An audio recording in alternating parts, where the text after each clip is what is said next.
Talk about embarrassing. Alexandria Ocasio-Cortez tried to slam the Kentucky Republican Party for posing creepy old members next to young female legislators. Only one problem. The old creepy guy is a Democrat. Also, Joe Biden decides to run for president. We knew that was coming. And right out of the gate, he's attacking President Trump. We'll look at his announcement plus his video, all that and a whole lot more. I'm Bobby Eberle. This is a 13-minute news hour. God bless the United States of America.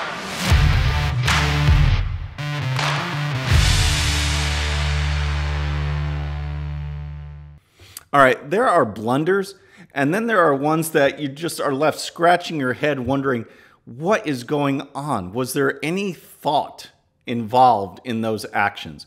Well, yesterday was one of those, as Alexandria Ocasio-Cortez took to Twitter, as she often does, and just tweeted without thinking. And here's a little bit of the background.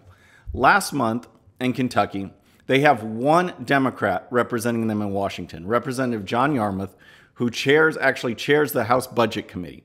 There was an article written about him where the Socialist Democrats of Kentucky are going after him because he's not towing the Alexandria Ocasio-Cortez left-wing line. You know, he's not all in for Medicare for all. So they're threatening him with a primary challenger. This was a story last month. So for Throwback Thursday yesterday, the Kentucky Republican Party tweeted that. Say, hey, last month, the one Democrat is even getting attacked by his party. So Ocasio-Cortez saw that tweet, and in the picture, there is Yarmuth next to a cardboard cutout of Alexandria Ocasio-Cortez, and she retweets that and says this: nobody, nothing, GOP. Let's pose our older members next to cardboard cutouts of young female legislators. And as I said, there's just one problem. That's a picture of John Yarmuth, a Democrat representative, her own Chamber of Commerce, a chair of the House Budget Committee next to her. So you're wondering, what is she even thinking? Does she think before she tweets? Sometimes I'll start a sentence and I don't even know where it's going. I just hope I find it along the way. See, I don't think she thinks. I think she just does it and hopes for the best. And the reaction has been absolutely awesome. Check this out. Let's answer a casting call and go to Washington. Get your handlers to proofread your idiotic tweets. How long before the idiot bartender deletes this? The gift that keeps on giving. Alexandria, that's a Democrat posing next to a cardboard cutout of you, not a Republican. So as you can imagine, this lasted maybe a couple hours until she deleted it. No explanation, nothing. And luckily, happened to be on Twitter and saw this while it was all going down in the reaction. And again, you just wonder, what is she even thinking? She's looking at it going, seeing the picture going, ew, some creepy Republican old guy is, rubbing up next to me, gross. And it's a Democrat. It's like, please get your team to look at this stuff before you post. But that's only one thing. That was yesterday. Earlier in the week, there has been a dust-up with her comments on the Veterans Administration, the Veterans Administration healthcare system. So she was at a town hall meeting, and she said this. The freshman congresswoman said privatization of the VA will not help veterans because of the for-profit healthcare industry. If it ain't broke, don't fix it, Ocasio-Cortez, 29, said, insisting the VA provides some of the highest quality healthcare for veterans. She said people who advocate for privatized VA are only trying to fix it in favor of pharmaceutical companies. All right, so again, that's typical stuff. You try and fix a big government entity, it could only mean, because of greed and big corporations or big pharma or things like that. Well, what's interesting is that it didn't go over well with some of the veterans. And that's what I want to get into, because we all know that there are problems at the VA. And she stepped right into it, and some veterans were really letting her know what's going on. All right, here's a report from Washington Examiner. Eli Crane, a former Navy SEAL who now runs the company he started from his garage while on active duty, told the Washington Examiner that New York Democrats' comments about not fixing the VA were ironic, given that Ocasio-Cortez, who identifies as a Democrat socialist, is trying to fix the world's greatest economy of all time. I would love to see her tell that to the family members of veterans who died waiting for treatment from the VA. As veterans, we deserve the same rights that private citizens have to shop around and find healthcare options, doctors, and providers that fit our medical needs, said Crane. All right, so there's combat veteran and author Sean Purnell also jumped into this, tweeting this. AOC and every politician should have to get their health care from the VA. All the healthcare issues that veterans face today, calcified bureaucracy, secret wait lists, minimal continuity of care, would be fixed in a week if they did. In fact, let's put this up for a vote. So what was interesting during all of this is that Trump, when she first said her "if it ain't broke, don't fix it" comments, he actually jumped in and agreed with her, tweeting this. Representative Alexandria Ocasio-Cortez is correct. The VA is not broken. It's doing great. But that is only because of the Trump administration. We got Veterans Choice and Accountability passed. President Trump deserves a lot of credit, Dan Caldwell, Concerned Veterans of America. So he tweeted that, kind of, backing up what he has done for the VA so far. But that's not to say that the VA doesn't have a long way to go. And these vets, Eli, he's a friend of mine, those comments are right on. And for her to be so naive, and it just shows the socialist mentality, okay? If there's something that's doing well in the private sector, they want to control it.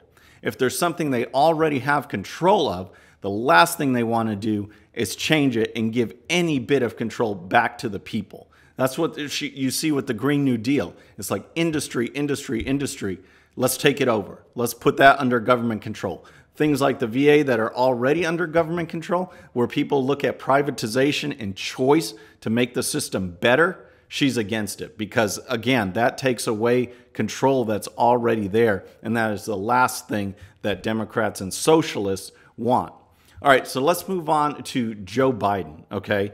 And it's funny, it ties in when AOC is talking about, creepy old men, because that is going to be the theme for Joe Biden's campaign. I can't imagine him jumping in the race knowing his history of gaffes, his history of touchy-feely, and he may be a good old guy from, a generation gone by, right?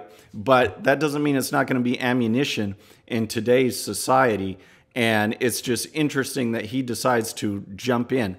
But with his announcement, he also put out a campaign video that I found. I was going to talk to you guys about his background and some of his platform and what he's doing. But the video he released was just absolutely, it just blew me away because of all the things, with the Trump economy and the things that Democrats could try to run against. His whole focus of that message was, I'm running against President Trump because he's a racist. It just absolutely blew my mind.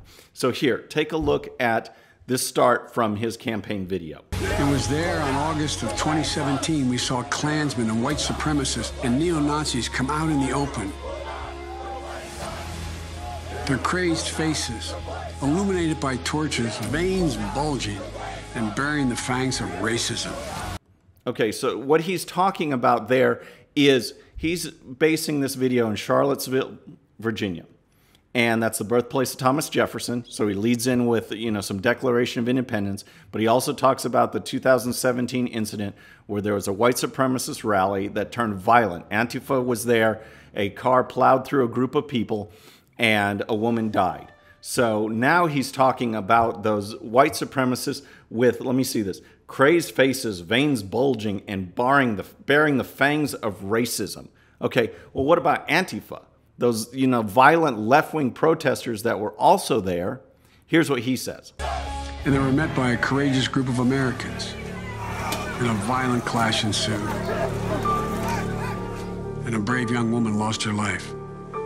All right, a courageous group of Americans? There's nothing courageous about Antifa. They hide behind masks. They resort to violence. And he calls them courageous Americans. So this gets us to the gist, the main point of Biden's campaign up to now. He said there were, quote, some very fine people on both sides. Very fine people on both sides? With those words, the President of the United States assigned a moral equivalence between those spreading hate and those with the courage to stand against it. All right, so here's where Trump messed up, okay? The media knew he was going to mess up, and he walked right into it. You can't say there are fine people on both sides. You need to blast racism and hate. And there is racism and hate on both sides. There are whites that hate blacks. There are blacks that hate whites. And you need to slam it. What the left does is they will embrace a hate group if it advances their agenda. And that's where Trump just totally dropped the ball. But for Biden to say that there is some kind of moral equivalence of those who fight hate and those who, support it, I mean, he's nuts, because he's singling out Antifa, and that group supports hate. They resort to violence. You have seen it over and over again with their protests. They resort to intimidation. They wear masks. They resort to violence, vandalism, you name it. And this is the group that is on his side that he labeled as courageous Americans. And I just find it absolutely astounding that he would use this as his launch. I mean, Black and Hispanic unemployment are at all-time lows. The president pushed for prison reform that has been hailed by leaders of the black community, and yet he is going with the racist charge. Trump is a racist. That's what I'm basing my campaign on. But we'll see how it goes. I know major donors, guys that have been around a long time, they love Biden, they want to favor him. But his broad base, that's where I'm wondering what's going to happen when you have all these other candidates, younger candidates that are appealing to this far left ideology. Where is he going to, and how is he going to tap into that? That's the question. All right. I want to go over a quick news item because I just wanted to get you thinking and get your thoughts on it, because there's a judge that ruled on a Fourth Amendment case that I just find bizarre, and it has to do with marking tires with chalk in a public parking lot in front of a strip mall or something like that, around City Hall, things like that. So here's a report from the Associated Press. Marking tires to enforce parking rules is like entering property without a search warrant, a federal court said Monday, as it declared the practice unconstitutional in Michigan and 3 other states. Allison Taylor had received more than a dozen $15 tickets for exceeding the 2-hour parking limit in Saginaw. The city marks tires with chalk to keep track of how long a vehicle is parked. Her lawyer argued that a parking patrol officer violated the Fourth Amendment rights against unreasonable searches. I mean, to me, that's just strange, because these kind of parking lots have a right to monitor how long it is. The last thing you want, if you have a little shop there and say there's an office building nearby, is for people to park there, go to their office and leave their car there all day, where potential customers can't park. So it's just really weird. And here's a continuation of that.